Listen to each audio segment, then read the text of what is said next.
يا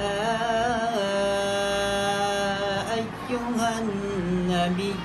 لم تحرم ما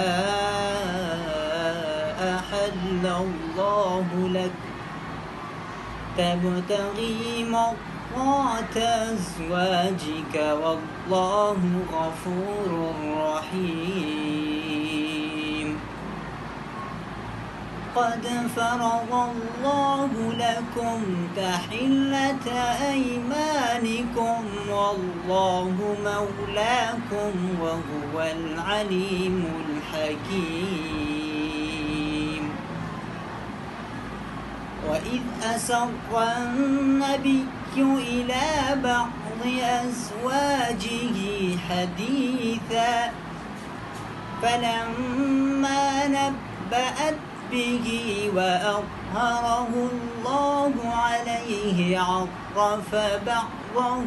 وأعرض عن بعض